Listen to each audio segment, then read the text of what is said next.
Okay guys, hari ni kita ada sebiji motor Y15. So ni datang dekat kedai Abah. Shoe dia tak ada compression, start pun dah tak boleh. So bila kita check dia punya head, tak ada pun nampak ada isu. Tak adalah nampak waf socket ke apa kan. Nampak semua elok je. Abang perasan bila abang nak buka blok dia tadi, punyalah ketat. Ui, serius Mat, ketat teruk Mat. Tengok apa yang jadi sebenarnya. Ambil kau. Dia punya cala kan, cala teruk Mat. Wah, kau tengok jam. Piston dia jam. Kau nampak? Kejung Mat terus. Kejung.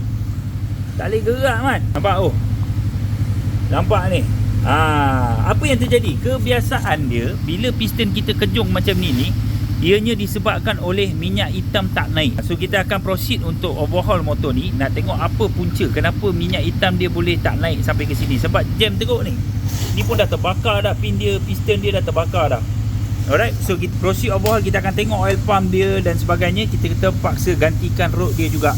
Confirm kena ganti. Kalau kita tak ganti rod ni, lama kelamaan dia akan membawa isu. Dan kita ganti blok dan kita pasang balik, insya-Allah selesai masalah.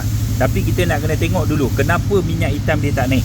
Sebab kebiasaannya kalau minyak hitam tak naik, dekat kita punya crankshaft ni dia ada satu oil seal. Abang suspect, abang takut oil seal yang duduk dekat dia punya bahagian clutch ni, yang dekat crankshaft ni, dia mungkin tercabut. Okay, so sekarang abang dah buka kita punya bahagian clutch ni. So korang boleh tengok lah dekat sini. Ini adalah bahagian kita punya crankshaft. Okay, crankshaft ni dia ada satu lubang. Biasanya dekat bahagian clutch kita ni, kita akan ada oil seal.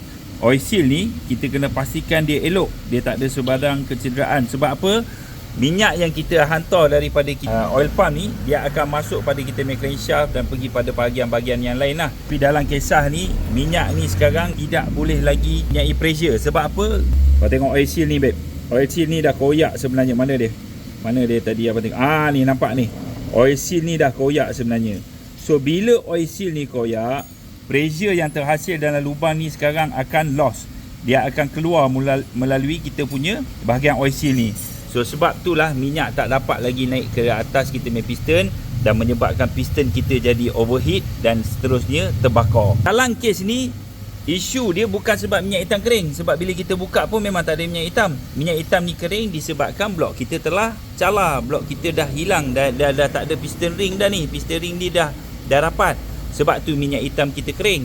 Tapi isu dia datang dan berpunca daripada oil seal ni. Berpunca dari pemasangan mangkuk kelas yang tidak betul atau yang tidak perhati-hatilah. Kalau kita tengok dia ada tukar dia punya clutch housing ni. So mungkin semasa penukaran clutch ni, pemasangan tu tak begitu cermat dan telah menyebabkan oil seal ni dia terkepit. Ni dia ada dia punya spring sepatutnya. Spring pun tak ada. So last kali dia terkepit dan akhirnya menyebabkan jam pada motosikal ni. Abang harap video ni dapat memberi korang manfaat lah. Jangan lupa untuk share video ni kepada kawan-kawan korang, kepada awek-awek korang, kepada makcik-makcik korang. Alright, so apa-apa pun, haul yau miau miau, ciao ciao, mantap Pak Abu. Abang sayang korang. Assalamualaikum.